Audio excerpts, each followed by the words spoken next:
person that, I don't know, gave me the inner strength that I needed to overcome, or to be able to think about overcoming the tremendous odds that were against me.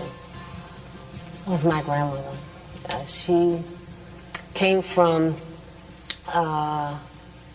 Wilmington, North Carolina, to see me at Yardville Prison. I was in that prison. I was put in a maximum security unit, in a cell with 2 guards in front of the cell 24 hours a day, and a cell between 2 gun towers that could train their guns directly on the cell. I was told that I was in the Yardville unit for women, even though I was the only woman, and they tried to keep me there for the rest of my life. My grandmother came to visit me there to tell me a dream, and she came with all of my family, and everybody was happy, and I'm like, what's happening with y'all? And this, no, she had a dream, and I was like, okay.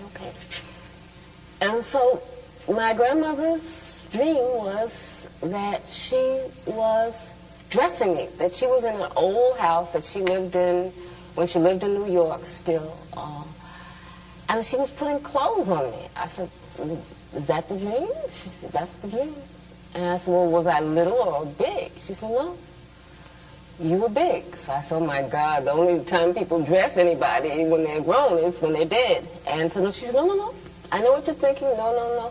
What this dream means is that you are going to leave this prison. I don't know when, but it's going to be much less time than you've already spent here. And, I didn't understand the dream, to be honest. It didn't make any sense to me. What does this have and wearing clothes have to do with getting out of prison? But my grandmother has always had dreams, and her dreams have always come true. I don't know how my mother walked her trouble down. I don't know how my father stood his ground. I don't know how my people survived slavery. I do remember, that's why I believe. I don't know why the rivers overflow their banks. I don't know why the snow falls and covers the ground. I don't know why the hurricane sweeps through the land every now and then. Standing in a rainstorm, I believe.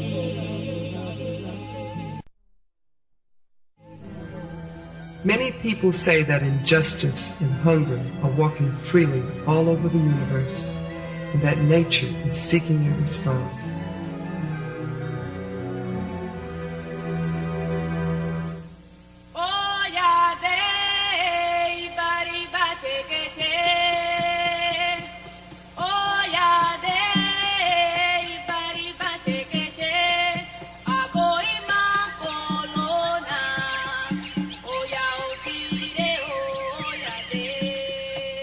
The moon and the sun once asked the earth, where are the women worms?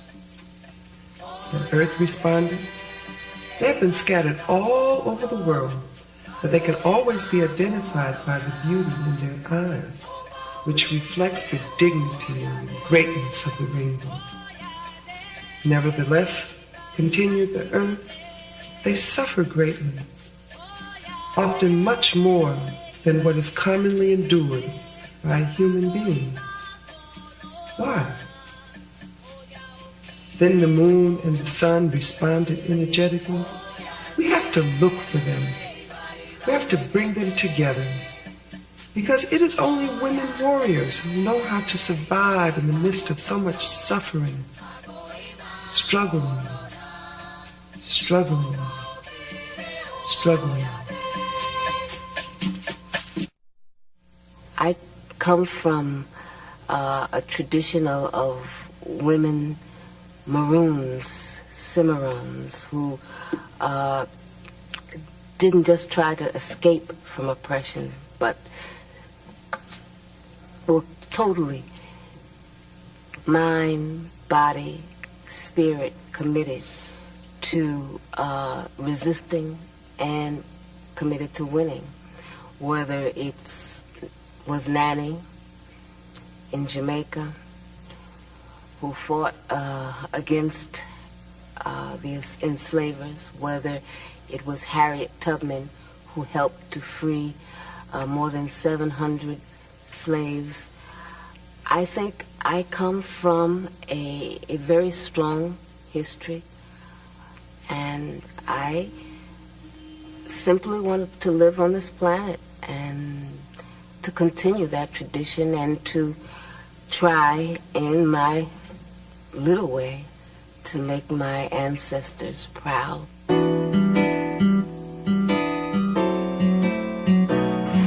I want to live in a country where freedom means something.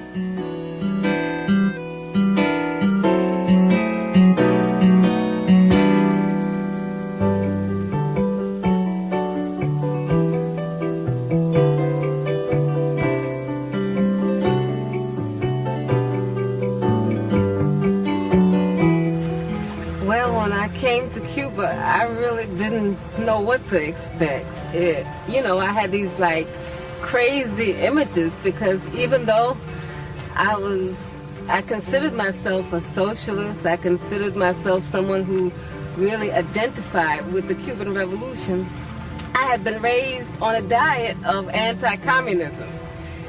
So I came here and I was like expecting, first of all, everybody to look like Fidel. I thought everybody was going to wear green fatigues and stuff. It was just like a crazy thing, and I thought people would be talking like the revolution.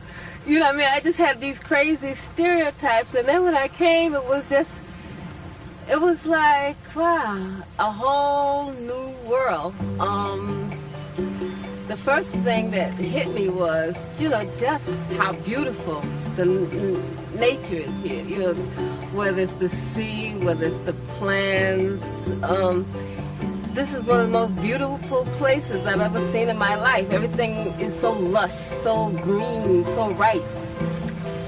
And, just the climate made me immediately feel at home. I was very much impressed by the healthcare system, by the education system, by the sports teams, by all of the many things that the revolution has been able to accomplish. What has impressed me most has been how people live, just how people relate to each other. I mean, I come from a society that is literally at war with itself. I didn't even know how to react to people when I came here. People would just come off the street and start talking to me, and I would immediately get paranoid. What do they want? It was very difficult for me to realize, somebody would say, what time is it? Or where did you buy that? Because Cubans will come up to you and just talk to you, whether you were in a store or on a line, and that was something very different, that human contact.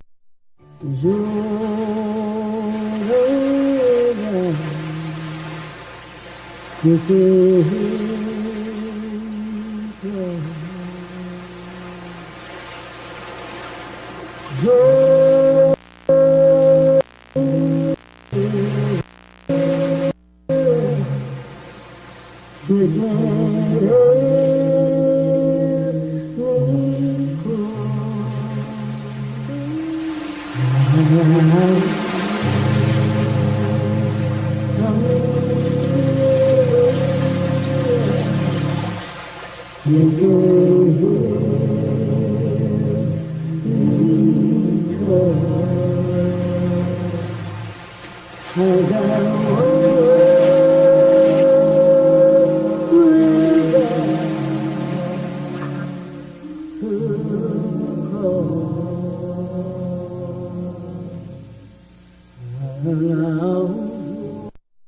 was born in 1947 in New York City.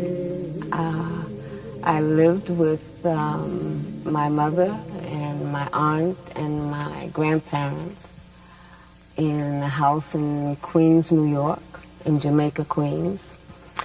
And I stayed there until I was about 3 or something. And I went with my grandparents to live in Wilmington, North Carolina.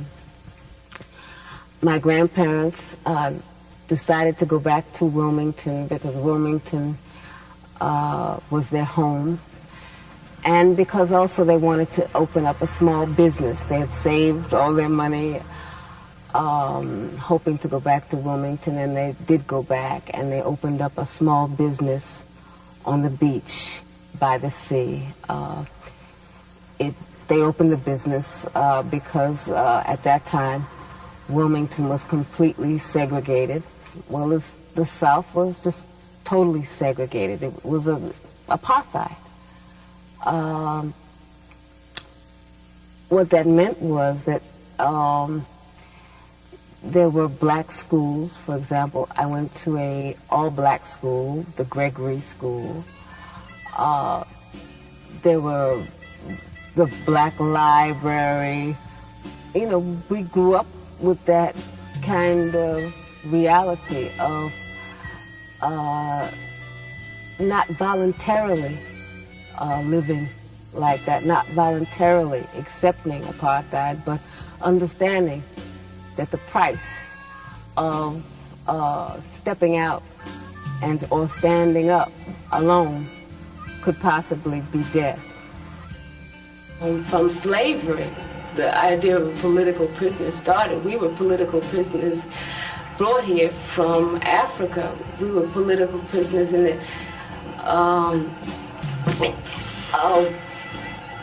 in order to keep colonialism fat, in order to keep the plantation owners that profited from our sweat and labors, we were kidnapped and brought here as prisoners, and our status hasn't changed, whether it's on the streets. We're prisoners of the ghettos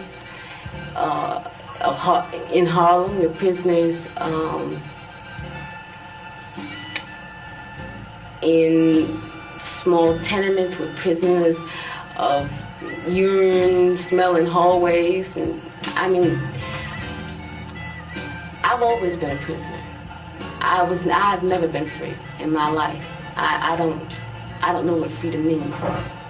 Sitting in this place on this plantation, you know, you think back to what those slaves had to deal with, and that probably the only beauty that they saw was the human beauty between them and the beauty of the sky and of the trees and of the grass.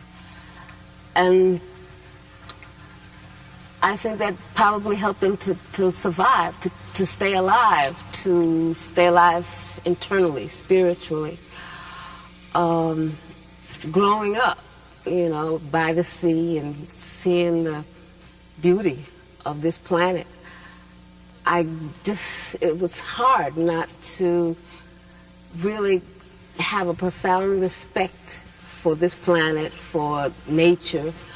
My grandmother, she could not stand people throwing paper on the floor. I mean, she could not take that. That was a crime for her, because and then, you know, she would say, look at these grown people, you know, what's wrong with their hands? They can't hold the paper until they find a trash can, you know.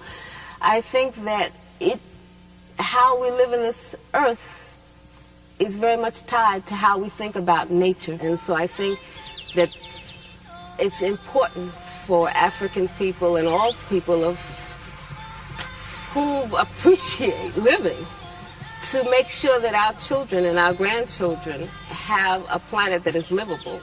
And that means to make very serious changes in the order of the priorities and the politics that exist today.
Being African is not a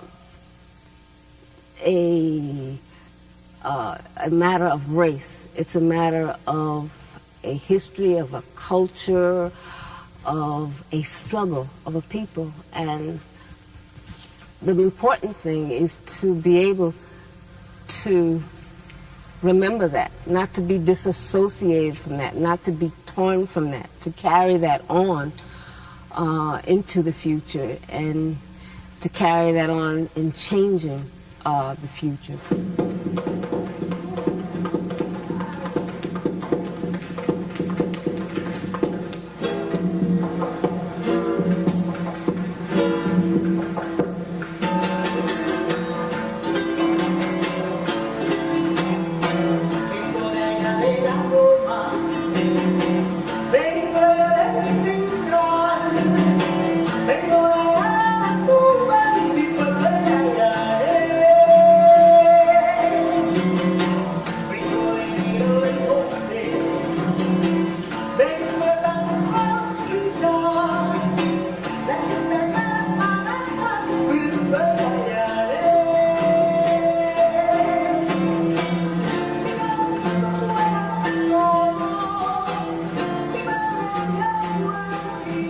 One of the most shocking things when I came to Cuba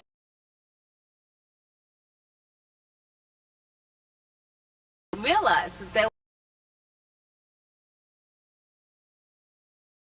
were of African people on this island. I had no idea because the projection is very different, how you are taught to think about Cuba in the U.S. media. So I was really shocked. And then I began to be exposed to the culture, and the culture is so rich, whether it's in dance, whether it's music. It's so African. There's the rhythm, there's the drums, you know, began to be aware of just how much they had robbed us in the United States, because the slavery, the kind of slavery that existed here was terrible and equally as terrible in the United States, but people were able to keep their religions, their gods, their part piece of language. They were able to maintain dances, rituals that were directly from Africa. And for the first time in my life, I became acquainted with the Orishas, with Yemaya, Shango, Obatala, and I felt like, wow, I was reclaiming just another piece that was stolen from us. Yagumagarere, Abaka, Erosiba, Yagumagarere, Alatariye, Erosiba, Moro, Coro, como temero, Modena, Yemomo, Temaka. Moro, coro, como temero, modena, yemomo, te mata. Otani, mamatara, eroni, mamarora, laue del oro, seriki, lorun a peleya. Sakake misa okuroba, boba ena yemata ke yana yo. Moro koro como temero, modena yemomo temata. Moro koro como temero, modena yemomo temata. Otani.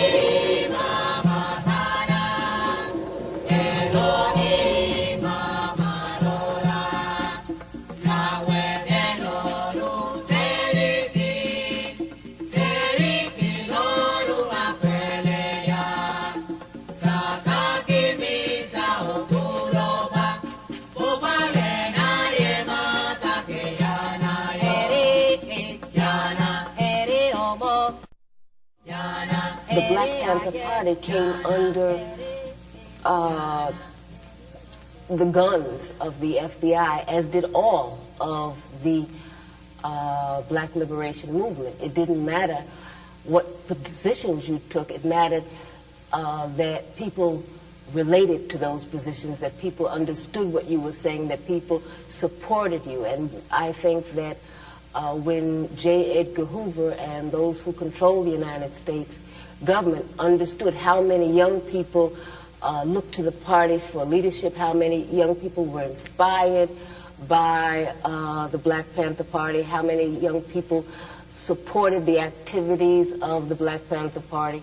And it was, you know, people, just ordinary street people, working people, mothers, grandmothers who would come to the office and bring clothes, come to the office and make donations.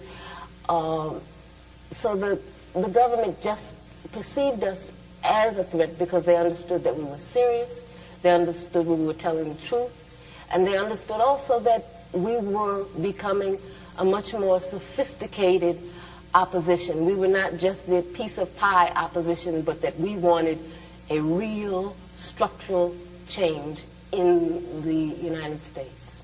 And so we took very clear positions. We opposed the United States government intervention in Vietnam. We opposed the blockade against Cuba and all of the other U.S. policies that were hostile to the Cuban Revolution. We opposed the United States policies of supporting apartheid in South Africa.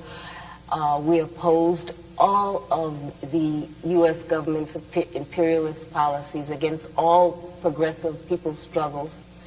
By the 1960s, the late end of the 1960s, the black liberation movement became the main target of the counterintelligence program. And what they did was to try to neutralize all of our leaders, to prevent young people from coming together and uniting. And so what they did is try to pit organization against organization. They tried to pit leaders in the same organizations against each other. In New York, where I was, what they did was they arrested in, I think it was 1967, 1968, I'm not very clear on the date, I don't remember it at this moment. They arrested on charges of conspiracy 21 of our most effective activists, of our most effective leaders. As a movement, have to concentrate a lot of our energies on trying to liberate our imprisoned comrades. Even though they were given bail, the bail was $100,000 apiece. And only a few of them we were able to bail out. I think that we cannot look at the Black Panther Party in the past. We cannot look at the Black Liberation Movement as something in the past. African people are still not free, and there are still many, many political prisoners in the United States. It is time for us to demand total immediate amnesty for all political prisoners and prisoners of war. If we do not take ourselves seriously, if we do not take our movement seriously, then we will have to hang our heads in front of our ancestors. Baba Ochosi, Ayeloda, Omolode. Ochosi, Ayeloda, Omolode. Baba Ochosi, Omayeloda, Omelomeode. Ochosi, Ayeloda, Omolode. Wole, wole. Ode mada, oge, oge. Iwole. Ode mada, oge, oge. Wole, wole. Ode mada, oge, oge. Iwole. Ode mada, oge, oge. Yotosi, Ayeloda, Omolode. Ochosi, Ayeloda, Omolode. Baba Ochosi, Omayeloda, Omelomeode. Ochosi, Ayeloda, Omolode. Yambele inoro, de mata corona. Yambele inoro, de mata corona.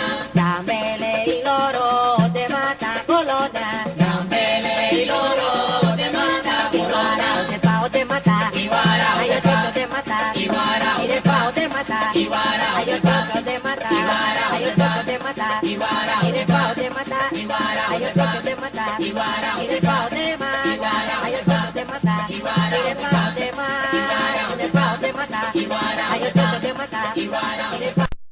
Where I was kept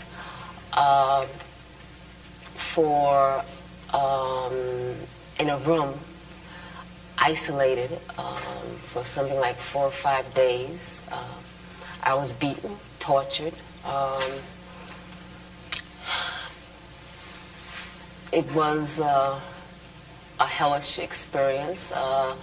No one was permitted to see me. My aunt, who is also my lawyer, Evelyn Williams, had to get a court order for her and my mother and my sister to come and see me.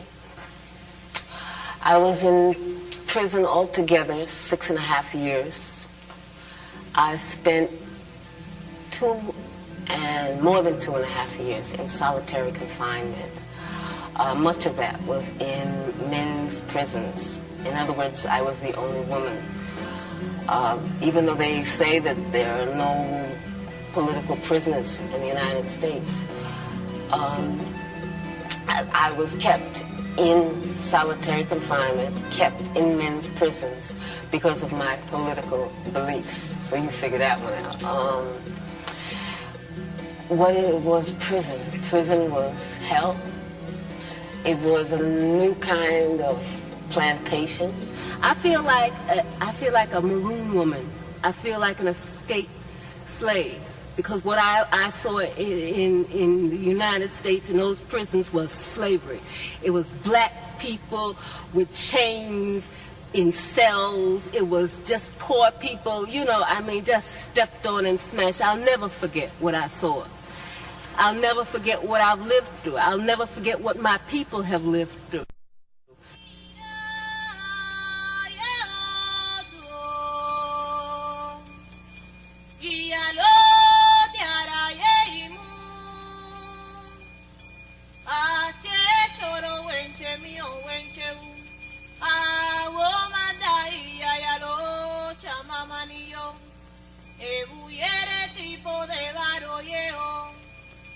Bona de cuna puede piosu, movilori, movilora, ogamba eche, aramono yepa. We started to, to feel tender toward each other. We started to feel an attraction, to feel like human beings again, I guess is the word for it.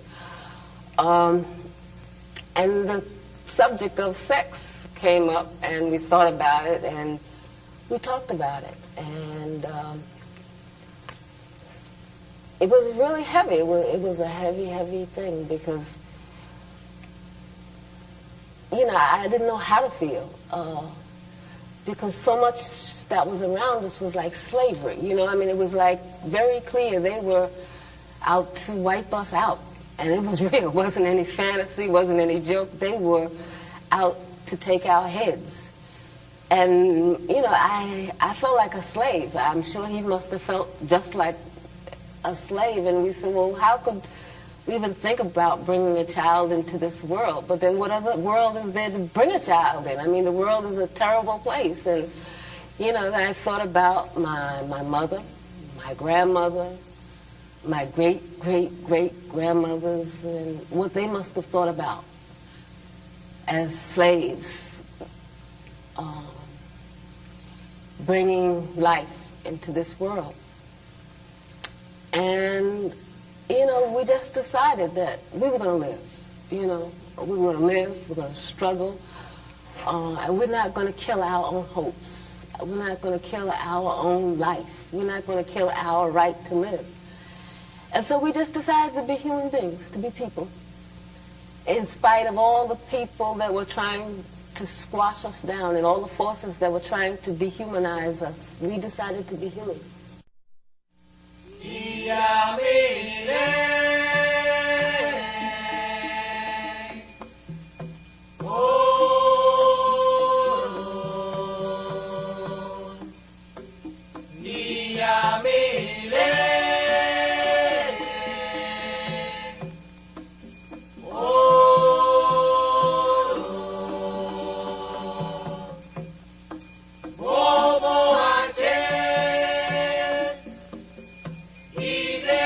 Sara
The day before it was time to escape, I called my grandmother, and I couldn't call her, and say, I'm getting ready to escape. And so she said, I want to tell you something. Are you listening to me? Yes, grandmother. I don't want you to get used to that place. Don't get accustomed to that place. Do you hear me? Yes, grandmother. Are you sure you hear me? Yes, grandmother. I do not want you getting used to that place. Do you hear me? Yes, grandmother. And so when I hung up the phone, it was like a sign. It was like, my grandmother knew. It was like everything was ready to go, and everything went fine.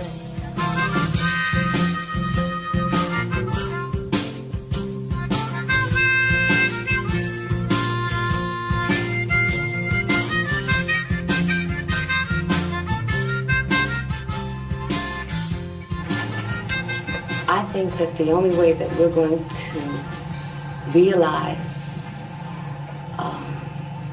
freedom, justice, equality, decent living for people is if there's a complete change. A complete change. Everything has got to be turned around, and that's a revolution, a complete change.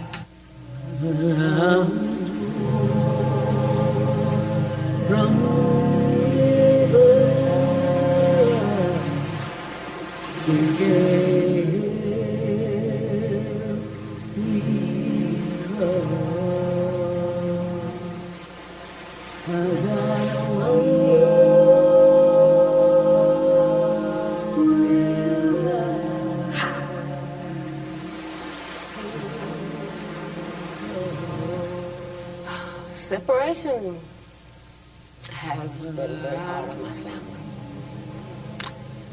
I'm sure in other eras, I don't know, after slavery, people went around looking for their family, looking for the marks that they put on their children. So I'm sure there's a lot about my family's separation and the pain that, I don't know, whether it's in the coast of Africa or the coast of some island in the Caribbean or in the United States. Separation is a real part of being African in the Americas, being slaves or ex-slaves. In my own case, prison has meant separation, exile has meant separation, and well, I'm going to be real right now because I can't be any other way. Today, my mother died. And I didn't know if I could do this, but since I didn't have anything else to do, and I figured this was the best homage I could pay to my mother, is to try to carry on her tradition, what she passed down to me, what my grandmother passed down to her, and what their foremothers passed down to them. I hope that I can live up to my mother's example, and I hope I can live up to my ancestors' expectation of me, because I really believe that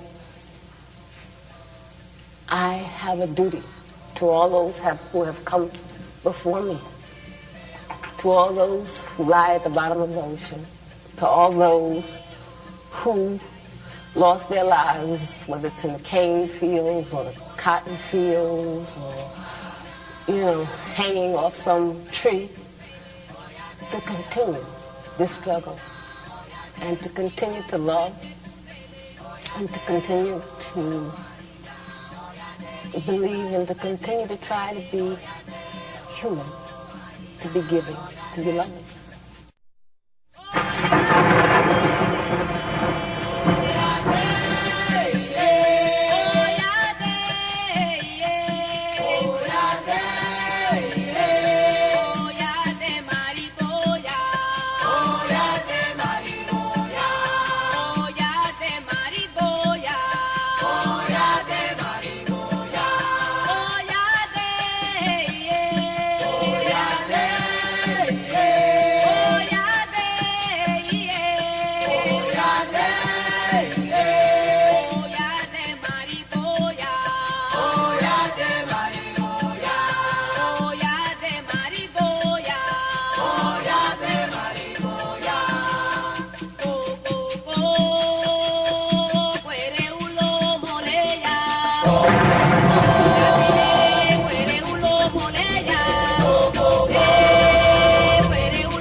Fight while others celebrate.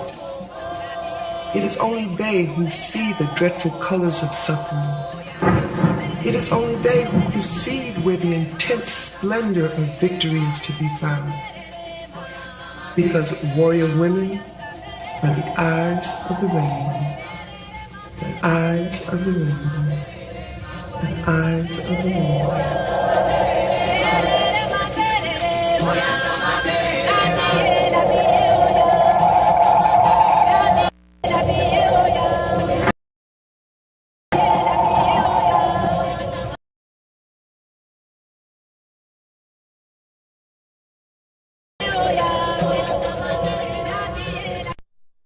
My name is Assata Olugbala Shakur.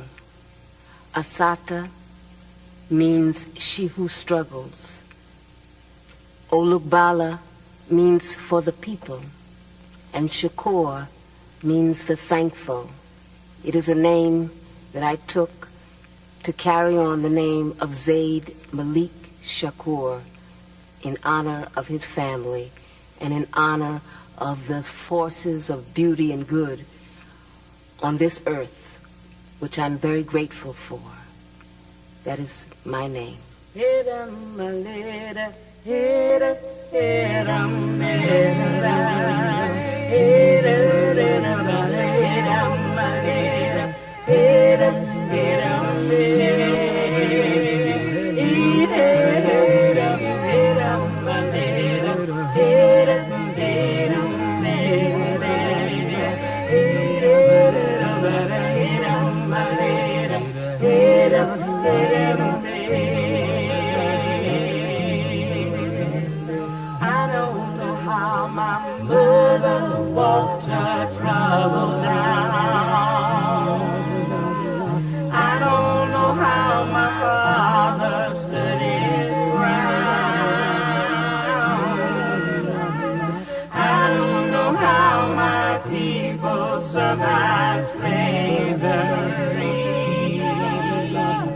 I do remember, that's why I believe.